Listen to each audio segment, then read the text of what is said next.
मराठी कथा मोडलेला संसार कथा। सुप्रिया चांगल्या व श्रीमंत कुटुंबात वाढलेली मुलगी होती, त्यामुळे तिला उच्च शिक्षणाची पुरेपूर संधी मिळाली होती।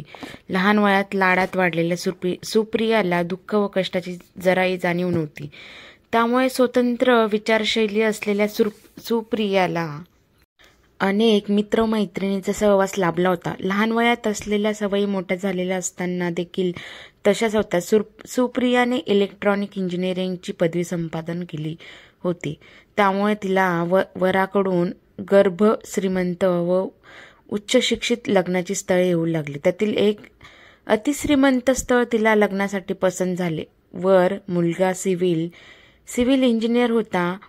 गाडी बंगला सर्व ऐश्वर्य त्याच्या पायाशी लोळत होते। सासरची माणसे संस्कारित सुसंस्कृत होती। वर मुलगा सुंदर व स्वभावाने छान होता। मे महिन्याचा मुहूर्त शोधला। 3 मेला साखरपुडा झाला आणि 15 तारखेला त्याचा विवाह थाटामाटात पार पडला।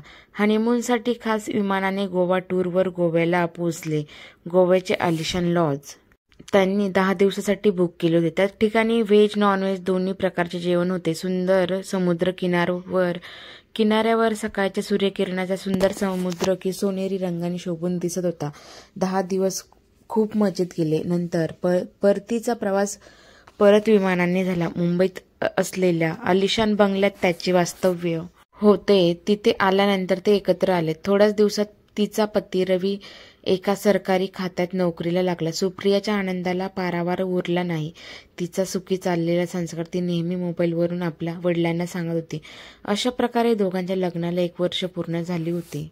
तिलाही एका लिमिटेड कंपनीत नोकरी मिळाली, त्यामुळे एक आर्थिकदृष्ट्या सक्षम कुटुंब झाले होते। पहिल्यापेक्षा दोघांचा पगार येऊन लागल्याने त्याचे जीवन सुखी समृद्ध झाले होते। तिच्या कंपनीत नियमित चालू झाले होते। त्यातच तिचा मनमोकळा स्वभाव सर्वांना आवडून लागला होता।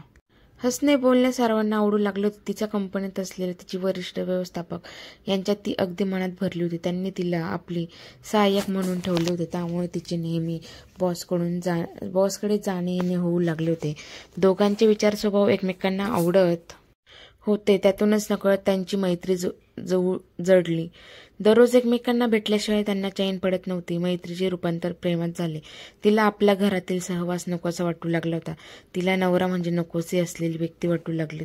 त्यातून तिचे हळूहळू त्यांच्यावरील प्रेम कमी होऊ लागले। त्यातून भांडणे तिरस्कार सुरू झाला होता। दोघांनाही आता एकमेकांबद्दल प्रेम आदर उरला नव्हता। शेवटी भांडण एवढे विकोपाला गेले की ते घटस्फोटापर्यंत गेल्याने वर्षाच्या आतच दोघांना घटस्फोट झाला। ही गोष्ट बॉसच्या पत्नीच्या कानावर पोचली होती। तिने तिच्या नवऱ्याची कान उघडणी करायला सुरुवात केली होती, परंतु प्रेमात धुंद झालेले तिचे पती कोणाचे काही ऐकत नव्हते। त्याच्या लग्नाला 20 वर्ष झाली होती। तिनेही त्याच्यापासून घटस्फोट घेतला। दोघांची सुप्रिया आणि रमेशचे प्रेम प्रकरण कंपनीत चर्चेचा विषय बनला होता। आता दोघांनी ही चांगल्या पगाराची नोकरी सोडली होती। ते पुण्यात जाऊन नोकरी करू लागले होते, पण प्रेम एवढे पक्के होते की तिला त्यांच्यापासून एक अपत्य झाले व ते सुखी संसार करू लागले होते।